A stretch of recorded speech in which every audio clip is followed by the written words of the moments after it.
Hello friends, आज हम पढ़ने वाले एकदम इम्पॉर्टेंट टॉपिक जिसका नाम है कैलक्यूलस। ये बहुत इम्पॉर्टेंट टॉपिक है और अगर आपने ये नहीं पढ़ा तो अगर आपको ये ठीक से नहीं आता, इसमें बहुत कन्फ्यूजन है, तो भाई ये आपको फिजिक्स में भी बहुत ज़्यादा से ज़्यादा कन्फ्यूजन रहेगी, क्योंकि बहुत सारे फॉर्मूला के डेरिवेशंस में, बहुत सारे क्वेश्चंस में ही इसका यूज़ हमें दिखता है। और अगर ये क्लियर नहीं तो फिर फिज़िक्स तो आपकी आधी से ज़्यादा तो अनक्लियर ही होगी, आधी क्या ऑलमोस्ट पूरी क्लियर ही नहीं हो पाएगी। तो भाई इसको हम क्लियर करने के लिए हमें सबसे पहले कैलकुलस को ध्यान से फील लेकर करना पड़ेगा, तभी मज़ा आएगा। बिना फील के तो मज़ा नहीं आता है कोई भी टॉपिक में। कोई भी टॉपिक को फील के बिना तो मज़ा ही नहीं है। तो फिर सबसे पहले आइए हम स्टार्ट करते हैं कि कैलकुलस क्या होता है। तो कैलकुलस एक बहुत इंपॉर्टेंट ब्रांच ऑफ मैथमेटिक्स है और भाई ये सब मैथ्स में भी हम पढ़ेंगे ट्वेल्थ में, लेकिन वो सब डिटेल में पढ़ेंगे ट्वेल्थ में। और अभी के लिए हमें जो फिज़िक्स में जितनी रिक्वायरमेंट है उतनी हम पढ़ लेते हैं, उसमें इतना खास रिक्वायरमेंट भी नहीं, लेकिन फिर भी पढ़ लेते जितना रिक्वायर्ड है उतना ही। तो सबसे पहले कैलकुलस की बात करें तो एक ब्रांच ऑफ मैथमेटिक्स है, वो तो मैंने बोला इसके दो पार्ट होते हैं, डिफ्रेंसिएशन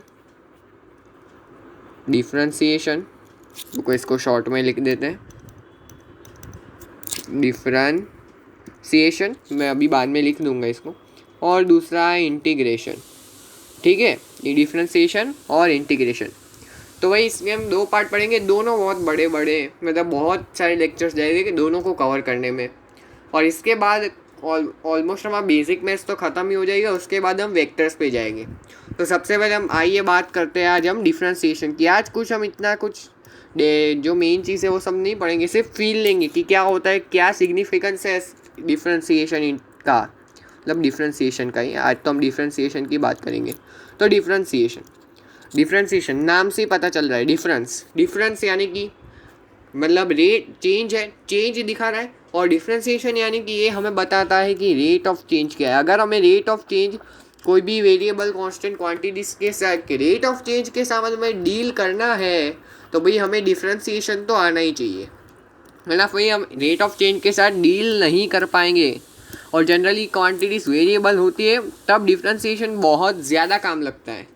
जैसे कि मैं बात बोलूँ वेलोसिटी, तो वेलोसिटी है तो rate of change of displacement, लेकिन विथ रिस्पेक्ट टू टाइम भी होता है, क्योंकि रेट ऑफ चेंज तो कोई भी वेरिएबल के रिस्पेक्ट में हो सकता है। वो सब हम देखेंगे यार, शांति से देखेंगे।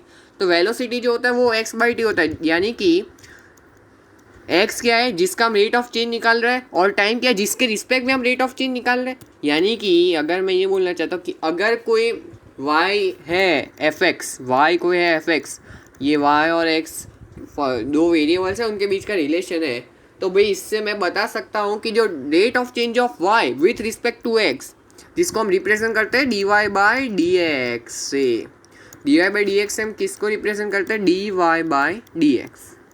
ये क्या हमें रिप्रेजेंट देता है, देखो पहले dy की बात करते हैं। तो dy यानी कि rate of change of y। लेकिन भाई अकेला rate of change of y तो हम ऐसे कैसे बता सकते, कोई वेरिएबल की टर्म्स में हम बता सकते हैं ना। और इसलिए dx जो है, dx मैं बोल दूँ rate of change of x, मतलब ठीक है ऐसा सब लिखने की ज़रूरत नहीं है क्योंकि इसका कुछ काम नहीं। लेकिन ये दोनों इंडिपेंडेंट का कोई मतलब ही नहीं रहा, क्योंकि y तो किसी के टर्म्स में होगा, उसके हम रेट ऑफ चेंज निकालेंगे। तो जो rate of change of y with respect to x, मैंने अभी बताया कि वेलोसिटी होती है x/टाइम, ये तो एवरेज के बाद में हम देखेंगे तो वो dx/dt आ जाएगी, लेकिन हम देखते हैं अभी। तो ये तो होती है rate of change of velocity. तो उसमें ऊपर क्या होता है जिसका हम रेट ऑफ चेंज निकाल रहे हैं जिस क्वांटिटी का, और नीचे क्या होता है जिसके रिस्पेक्ट में हम रेट ऑफ चेंज निकाल रहे हैं। समझ में आ रहा है क्या चल रहा है। यानी कि अगर मैं rate of change of y with respect to x निकालना चाहूँ तो उसको मैं dy/dx से रिप्रेजेंट करूँगा। और असल में देखने जाए तो ये dy और dx हमने बहुत स्मॉल लिए, क्यों स्मॉल लिए वो देखते हैं अभी। देखो dy/dx जो है वो rate of change of y with respect to x। अब dy और dx तो इतने स्मॉल कि हम सोच भी नहीं सकते, वो ऐसा हमने क्यों लिया है वो भी हम देखते हैं, शांति से देखते हैं एकदम। देखो एक ग्राफ में बता रहा हूँ, कुछ ग्राफ होगा, कुछ ग्राफ है, ठीक है, ऐसा कुछ ग्राफ है हमारे पास।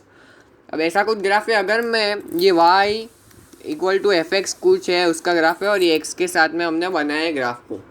अब मुझे बताओ कि हमें रेट ऑफ चेंज निकालना है इस ग्राफ का। मान लो कुछ x इक्वल टू x2 से x इक्वल टू x3 तक, तो हम क्या करेंगे, हम करेंगे क्या, y में जितना चेंज आया अपॉन x में जितना चेंज आया सीधा वही कर देंगे। तो जो हमें जो पूछा गया वो हमें पूछा गया delta y by delta x, ये हमें पूछा गया क्योंकि हम क्या बोलेंगे rate of change of y with respect to x. तो change in y by change in x नहीं हो जाएगा, बिल्कुल हो जाएगा, क्योंकि एक्स का 1 मतलब एक्स का 1 यूनिट बढ़ने से वाई का कितना यूनिट में चेंज आ रहा है, वही तो होता है rate of change of y with respect to x. समझ में आ रहा है क्या चल रहा है इधर।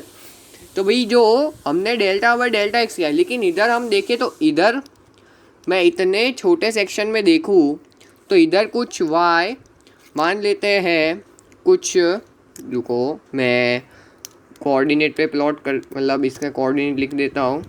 कुछ ये y1 पे है और ये, रुको ऐसा मज़ा नहीं आएगा थोड़ी, हाँ अब ठीक है।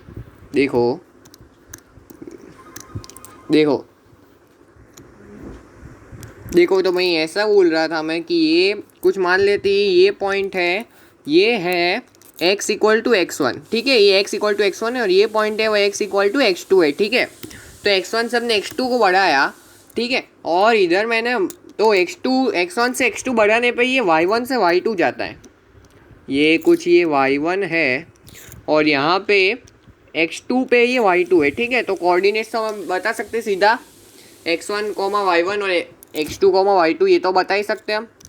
तो भाई मैं ये बोल रहा हूँ कि इधर कुछ रेट ऑफ चेंज कुछ आया y इधर का, देखो तो इधर से हम साफ साफ देख रहे हैं कि x को बढ़ाने से y बढ़ रहा है, यानी कि डेल्टा y भी पॉजिटिव है, डेल्टा y भी पॉजिटिव है और delta y equal to positive, delta equal to positive और डेल्टा x भी पॉजिटिव है भाई। तो अगर डेल्टा और डेल्टा x पॉजिटिव है यानी कि rate of change of y with respect to x delta y by delta x भी तो पॉजिटिव होगा। और अगर मैं यहाँ का देखूँ, देखो यहाँ पे मैं दो पॉइंट्स इधर वापस ले लेता हूँ। ये मान लेते हैं ये x3, y3 है, अब मैं डायरेक्ट इधर लिख रहा हूँ, ये a पॉइंट है और ये b पॉइंट है और b जो है वो x4, y4 है, a जो है वो x3, y3 और b है वो x4, y4 है। चलो इधर नहीं दिखते हैं, ये यहाँ पे तो ऑलमोस्ट सेम हो जाएगा, कहीं और दिखते हैं।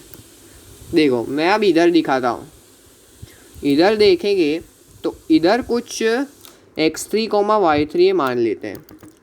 देखो मैं ऐसे लिखूँगा तो इतना ठीक से नहीं दिखेगा, बहुत छोटा है, लेकिन मैं बोल तो रहा इसलिए पता तो चल ही जाएगा, ये x4, y4 है। लेकिन अब देखो मैंने x को x3 से x4 बढ़ाया तो हमें y में क्या डिक्रीमेंट दिखा, y घटा, यानी कि x को बढ़ाने से y घटा। तो इधर है, इधर डेल्टा y नेगेटिव है और डेल्टा x पॉजिटिव है, यानी कि इधर rate of change of y with respect to x negative आ गया। अब ये क्या बात हुई, हमने तो सीधा इधर निकाल दिया, delta y by delta x मान लेते हैं x इक्वल टू, देखो x2 नहीं, x इक्वल टू a से x इक्वल टू b तक में, x इक्वल टू a से x इक्वल टू b में y इक्वल टू कुछ c से d गया, मान लेते हैं c से d गया, ठीक है, ये c था और यहाँ पे d है y इक्वल टू। तो मैं इसको सीधा लिख सकता हूँ d माइनस, रुको अब देखो इसको मैं सीधा नहीं लिख सकते इसको, d माइनस सी अपॉन ये इधर b है, ठीक है, b माइनस ए। लेकिन भाई ये तो हमें एक पर्टिकुलर वैल्यू दिखा रही है, इसमें ऐसा थोड़ी है कि ये बदल रहा है ऐसा, और इसमें अगर हम अलग अलग पॉइंट पे देखें तो अलग अलग वैल्यू पे अलग अलग बदल रहा है। तो इसका मतलब क्या हुआ कि ये जो रेट ऑफ चेंज है वो हर एक पॉइंट का नहीं है, ये जो रेट ऑफ चेंज हमने निकाला वो एवरेज है, और ये हमने एवरेज है। लेकिन हमें कोई ऐसा इंस्टेंट पे निकालना हो तो हम कैसे निकाले, तब हम इतने छोटे एलिमेंट्स ले ले कि जो ग्राफ आ जाए वो ऑलमोस्ट स्ट्रेट लाइन आ जाए, तब हम सीधा नहीं लगा सकते डेल्टा बाई डेल्टा एक्स, और वही तो उस वक्त का रेट हो जाएगा। देखो हम इतना छोटा ग्राफ ले लें तो ये जो होगा भाई वो ऑलमोस्ट स्ट्रेट लाइन नहीं हो जाएगा। जैसे जैसे हम ग्राफ को छोटा करते जाएंगे तब तक ये स्ट्रेट लाइन ही ऑलमोस्ट स्ट्रेट लाइन हो जाएगा, और इतना छोटा करना पे स्ट्रेट लाइन दिखेगा कि वो हम सोच भी नहीं सकते। और इतने छोटे को हम ही डी से रिप्रेजेंट करते हैं। अगर ये यहाँ पे कहीं पे लिखा हो डी एक्स, तो डी एक्स मतलब बहुत छोटा एलिमेंट, बहुत छोटा जो हम सोच भी नहीं सकते। और अगर मैं वाई एक्सिस में बात करूँ तो वाई में जो डिक्रीमेंट आया हो वो dy है। अब रुको, देखो इतनी थिकनेस बराबर, देखो अब इतने छोटे पोर्शन में चले गए कि एकदम स्ट्रेट लाइन बन गई, एकदम मतलब एकदम स्ट्रेट लाइन। ठीक है, अब मान लेते हैं ये dx है और ये dy है, तो dx बढ़ने से dy में कमी आई, तो इस पर्टिकुलर इंस्टेंट ए से बी पॉइंट में जो ऑलमोस्ट स्ट्रेट लाइन और बहुत मतलब बहुत नज़दीक है, उसमें उस वक्त के उस इंस्टेंट का जो rate of change of y respect to x होगा वही तो हो जाएगा dy बाई डी एक्स। समझ में आ रहा है हम इतने छोटे एलिमेंट्स क्यों ले रहे? क्योंकि हमें इंस्टेंट के लिए हमें रेट ऑफ चेंज चाहिए, क्योंकि हम पर्टिकुलर इंस्टेंट पे अगर हम रेट ऑफ चेंज की बात करें इसलिए हम इतने छोटे एलिमेंट ले रहे हैं। और ये बात है, कोई तो पूछ लेगा कि भाई ये दोनों छोटे तो ये पूरा छोटा नहीं हो जाएगा। अब कैसे छोटा होगा? अगर दो छोटे या क्वांटिटीज़ का मल्टीप्लिकेशन हो तो वो और छोटा आता है, लेकिन अगर दो स्मॉल क्वांटिटीज़ का डिवीजन हो तो वो ज़रूरी नहीं छोटा आता है, बिल्कुल बड़ा भी हो सकता है, बहुत बड़ा भी हो सकता है और मीडियम भी हो सकता है, हो भी सकते हैं कि छोटा हो, लेकिन जनरली तो छोटा नहीं होगा क्योंकि और दोनों बहुत छोटे हैं। यानी कि dy by d x rate of change of y with respect to x हुआ। अब अगर मैं बात करूँ अकेले dy, तो चेंज इन y का तो कोई मतलब ही नहीं हुआ ना, क्योंकि अलग अलग पॉइंट पे है, ठीक है, लेकिन वो कितने x बढ़ाने पे वो चेंज इन y पूछ रहे हैं वो तो हमें नहीं पता। यानी कि अगर हमें rate of change of y change in y निकलते हो, हमें पता होना चाहिए कितने x पे बढ़ाने या फिर घटाने पे हमें rate of change of y पूछ रहा है। इसलिए dy का तो अपने आप में कोई सिग्निफिकेंस मतलब बना ही नहीं। फिर भी हम dy को ऐसे हम कैलकुलेशन में यूज़ करेंगे। मान लेंगे कोई dx पे कुछ पूछा होगा तभी dy होगा, क्योंकि dy और dx जहाँ पे लिखा हो तो जो rate of change of y with respect to x होगा वो क्या हो जाएगा dy बाई डी एक्स। अब जो ये dy बाई डी एक्स होगा, दोनों बहुत छोटी क्वांटिटी, इसलिए जहाँ पे भी d लिखा हो ना, अभी समझ जाने का बहुत छोटी क्वांटिटी से dy बाई डी एक्स होता है rate of change of y with respect to x। अब देखो dy और dx हमें पता चल गए बहुत छोटे हैं, यानी कि हम इसमें वेरी स्मॉल, यानी कि हम वेरी स्मॉल है, यानी कि 1 2 ऐसा कुछ नहीं है, 0.10 पावर माइनस 50 करोड़ में 10 पावर माइनस 60 करोड़ इससे भी छोटे होंगे। लेकिन भाई dy ये सब थोड़ी रिलेटिव भी है कि इसके रिस्पेक्ट में बहुत छोटा हुआ है, वैसी सब भी चीज़ें, इसलिए कोई एब्सोल्यूट नहीं है।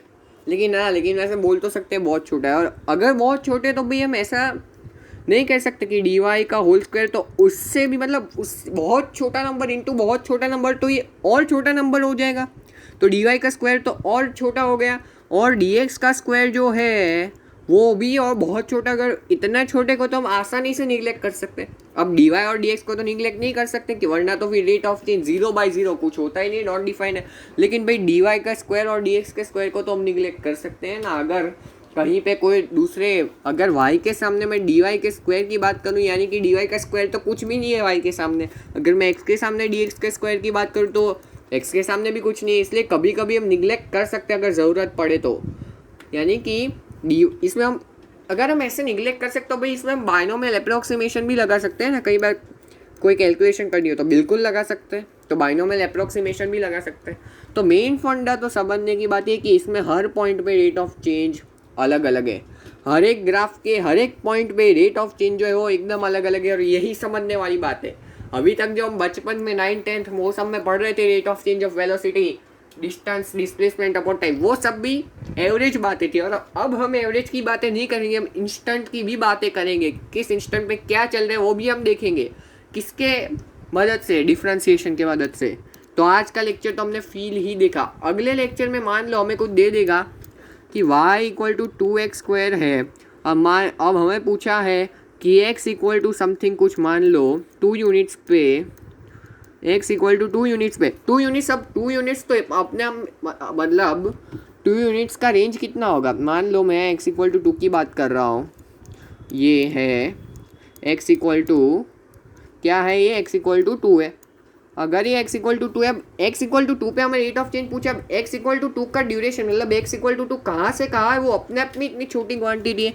देखो x इक्वल टू 2 कुछ यहाँ से है, मतलब नियरली एक पॉइंट ही तो है x इक्वल टू 2, और पॉइंट भी बहुत छोटा है लाइन के कंपैरिजन में, यानी कि ये भी बहुत छोटा होगा, इसलिए हम इसमें डिफ्रेंसिएशन बिल्कुल लगा सकते हैं। इंस्टेंट की बातें पूछ रही है तो x इक्वल टू 2 वाले इंस्टेंट पे हमें y का रेट ऑफ चेंज निकालना है, तो हम कैसे निकालेंगे वो भी हम सीखेंगे एकदम डिफरेंशिएशन की हेल्प से। तो यानी कि अगर y बराबर 2x² है और x इक्वल टू 2 पे हम पूछ लिया rate of change of y नहीं, rate of change of y तो सीधा x इक्वल टू 2 पुट के कोई भी निकाल लेगा कि मैं rate of change of y वो भी x इक्वल टू 2 पे। अब भाई rate of change of y constant भी हो सकता है, वेरिएबल भी हो सकता है, इसने x की वैल्यू भी दे दी है तो हम निकाल सकते हैं। तो आज के लेक्चर में भाई हम इतना ही रखते हैं, आगे का लेक्चर भी ज़रूर देखिएगा, मैं जल्दी बना दूंगा। और हमारे चैनल जेई अल्टियर्स को सब्सक्राइब भी करें, हमने अभी नया सीरीज़ लॉन्च किया है पाथफाइंडर वीकली क्वेश्चन, उसको भी जाके ज़रूर देखें और हमारी वीडियोस को लाइक और शेयर भी करें। Thanks for watching.